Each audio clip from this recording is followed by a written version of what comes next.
Welcome to Stories Without Borders, the podcast. I'm your host, Holland. Here we interview people who use the power of stories and service to promote connection, empathy, and understanding around the world.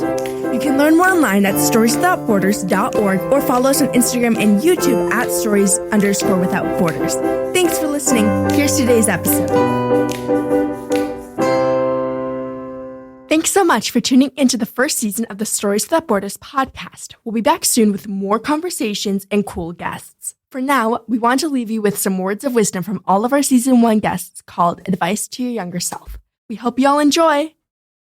You'll get there. So I think, I mentioned growing up in Ohio, it's like, It was lonely. And I was very different than my peers. I did have some friends, which I'm grateful for.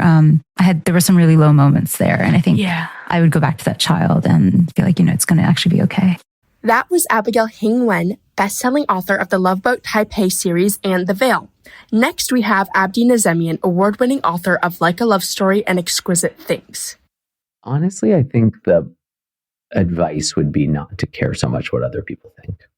That was the thing that stopped me for so long. I think all the things I did in my life, like writing, all the stuff you asked about earlier, writing these books, putting myself on the page as a queer Iranian, I'm so happy I did it. I'm so happy I got to the point to do it. The reason I didn't do it sooner was the fear of what other people think. And I think when we're young, we care so much about that.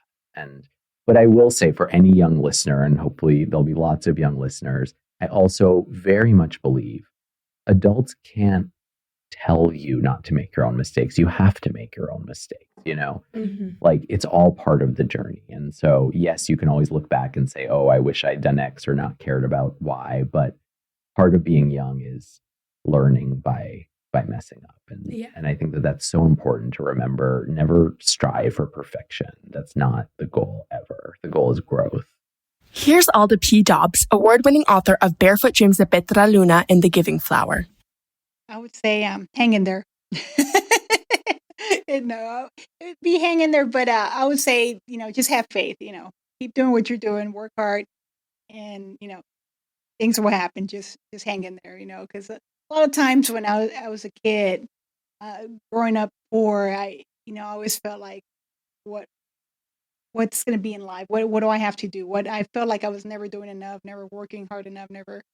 And, but I noticed, if you just chill, things will happen, just keep, focus on what you're doing and things will happen, because I was always anticipating, okay, why is that not happening faster or quicker? I would tell myself patience, just be more patient.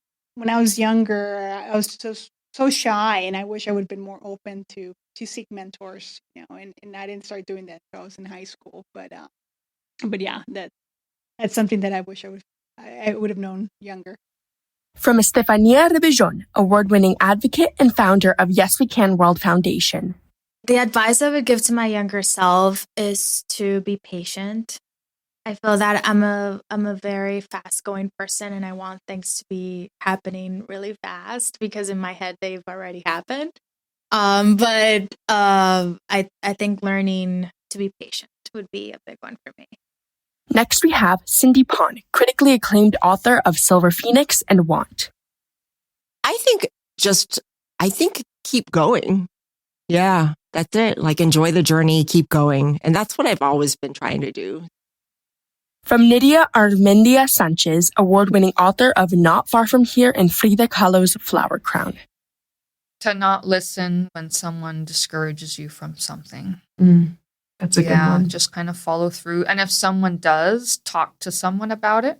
Talk to a friend and say like, hey, this happened to me. Because that friend will probably cheer you on and maybe that'll help you push forward. And here's Alexandra Brown Chang, best-selling author of By Invitation Only.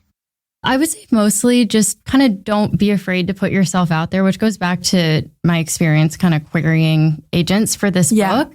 I think, when I was younger, I was kind of more worried about like what people would think or people saying no or people saying that they didn't like something that I was working on. And I feel like I would just tell my younger self, just don't concern yourself with any of that. Because if you're excited about an idea or you're excited about something, then just kind of keep moving forward with it, because that's what really matters. You know, you're not going to want to work on an idea that you're not excited about. But if someone else says that they like it, then maybe that might influence you in a way. Yeah. But it's more important for you to be excited about your own idea. Beautiful. So that's what I would say. It's really beautifully said. This is a more surface level thing, but I would also probably tell myself to not wear so many brightly colored running shoes with every outfit, because all of my childhood photos, I just loved these pair of running shoes that I had that were pink, green, blue. They were just like the entire rainbow. But I loved them at the time.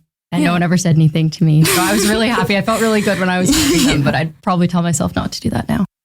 Last but not least, here's Nicola Yoon, best-selling author of Everything, Everything, and One of Our Kind.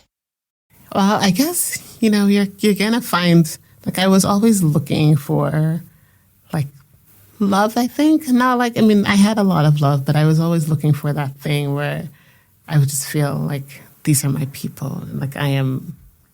like, and I never thought I would find them. I guess I would just tell her, you're going to find them. It's going to be great. Like, they're going to be, you know, they're going to make you feel complete. So quit worrying about it all the time. Aww. Yeah.